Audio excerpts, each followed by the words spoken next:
Everyone అండి, ఇవాళ recipe చింతపండు పులిహోర టెంపుల్ స్టైల్లో. ఇలా చిక్కగా రసం తీసుకోవాలండి. చింతపండు తీసుకొని పొయ్యి మీద పెట్టుకోవాలి. ఒక స్పూన్ పసుపు, ఒక స్పూన్ మిరియాలు, ఒక 4 పచ్చిమిర్చి వేసుకోవాలండి. ఒక స్పూన్ ఉప్పు, కొద్దిగా ఆయిల్ వేసుకోవాలి. ఇప్పుడు కలుపుకోవాలండి. పొంగదు, మనము ఈ ఉప్పు వేసుకోవడం వల్ల, నూనె వేసుకోవడం వల్ల పైకి పొంగదు అన్నమాట. ఇంకా చిక్కబడేంతవరకు మరిగించుకోవాలండి. ఇప్పుడు ఇలా మధ్య మధ్యలో కలుపుతూ ఉండాలి చిక్కబడేంతవరకు. శనగలు ఇలా ఉడికించి ఇప్పుడు చింతపండు పులుసులో వేసుకోవాలండి. చిక్కబడ్డాక ఇప్పుడు ఉడికించుకున్న శనగలు వేసుకోవాలండి.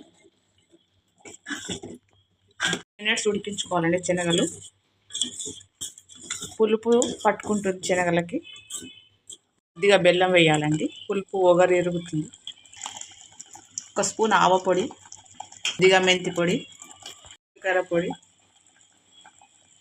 5 మినిట్స్ ఉడికాక ఇప్పుడు దింపి పక్కకు పెట్టుకోవాలండి. పోపు పెట్టుకోవాలి. గిన్నె పెట్టుకొని ఆయిల్ పోసుకోవాలండి. ఆయిల్ వేడెక్కాక పల్లీలు వేసుకోవాలండి. ఆవాలు, జీలకర్ర, మినపప్పు వేసుకోవాలి. పల్లీలు వేగాక ఎండుమిర్చి వేసుకోవాలండి.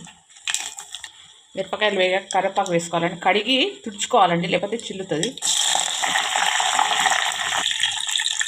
పసుపు, ఇంగువ వేసుకోవాలండి. ఇష్టం లేని వాళ్ళు స్కిప్ చేసుకోవచ్చు.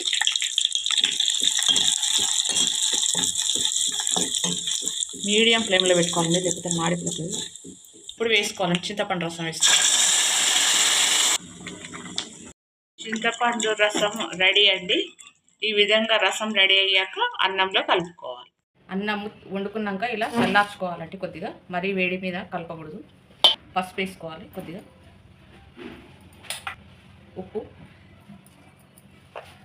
కరివేపాకు, ఆయిల్ ఇవన్నీ వేసి కలపాలి. ఉన్నాక ఈ చింతపండు రసం వేసుకోవాలండి, తయారు చేసుకున్నది. ఇలా వేసుకోవాలి, ఒకసారి ఇలా కలుపుకోవాలి. మొత్తం కలిసేలా కలుపుకోవాలి.